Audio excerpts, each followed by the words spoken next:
ಭಾರತದ ಪ್ರಪ್ರಥಮ ಸ್ವಾತಂತ್ರ್ಯ ಹೋರಾಟಗಾರ್ತಿ ವೀರರಾಣಿ ಅಬ್ಬಕ್ಕ ಭವನ, ಅಬ್ಬಕ್ಕ ಅಧ್ಯಯನ ಕೇಂದ್ರ ನಿರ್ಮಾಣ ಮತ್ತು ಇತರ ಬೇಡಿಕೆಗಳನ್ನು ಸರ್ಕಾರ ಕೂಡಲೇ ಈಡೇರಿಸಿ ಕಾರ್ಯಗತಗೊಳಿಸಬೇಕು ಎಂದು ಉಳ್ಳಾಲ ವೀರರಾಣಿ ಅಬ್ಬಕ್ಕ ಉತ್ಸವ ಸಮಿತಿಯು ಆಗ್ರಹಿಸಿದೆ. ಈ ಬಗ್ಗೆ ಮಂಗಳೂರು ಪ್ರೆಸ್ ಕ್ಲಬ್ನಲ್ಲಿ ಸುದ್ದಿಗೋಷ್ಠಿ ನಡೆಸಿ ಮಾತನಾಡಿದ ಸಮಿತಿಯ ಸ್ವಾಗತಾಧ್ಯಕ್ಷ ಕೆ ಜಯರಾಮ ಶೆಟ್ಟಿ ಅವರು 2012-13ರಲ್ಲಿ ಮುಖ್ಯಮಂತ್ರಿ ಬಿಎಸ್ ಯಡಿಯೂರಪ್ಪನವರು ಅನುಮೋದನೆ ನೀಡಿದ ವೀರರಾಣಿ ಅಬ್ಬಕ್ಕ ಭವನದ ನಿರ್ಮಾಣ ಕಾಮಗಾರಿ 8 ವರ್ಷಗಳಾದರೂ ಆರಂಭಗೊಂಡಿಲ್ಲ.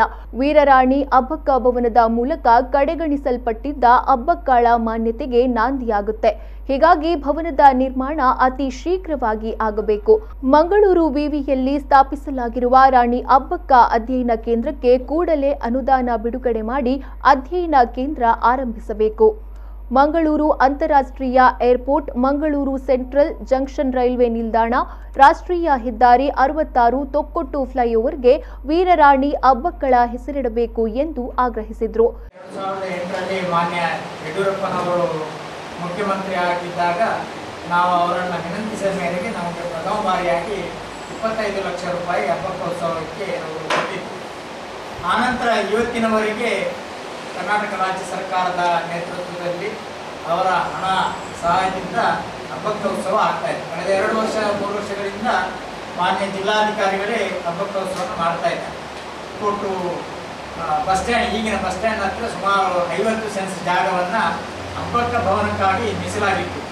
ನಮ್ಮ ರಮನಾಥ ರೈ ಅವರು ಉಸ್ತುವಾರಿ ಮಂತ್ರಿಗಳು, ನಮ್ಮ ಖಾದರ್ ಅವರು MLA ಆಗಿರುವಾಗ ಅದೇ ಜಾಗದಲ್ಲಿ ಅದಕ್ಕೆ ಶಿಲಾನ್ಯಾಸವನ್ನು ಕೂಡ ನನ್ನನ್ನು ಕೂಡ ಕರೆದಿದ್ದರು, ನಾನು ಕೂಡ ಹೋಗಿದ್ದೆ.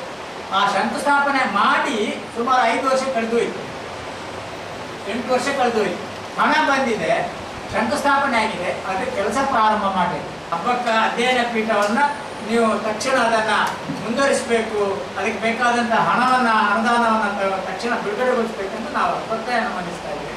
ಮಂಗಳೂರು ಅಂತಾರಾಷ್ಟ್ರೀಯ ವಿಮಾನ ನಿಲ್ದಾಣಕ್ಕಾಗಿ ರಾಣಿ ಅಬ್ಬಕ್ಕಳ ಹೆಸರನ್ನು ನೀವು ಇಡಬೇಕು ಎಂಬುದು ಒಂದು ಹಕ್ಕೊತ್ತಾಯ ಬೇಡಿಕೆ.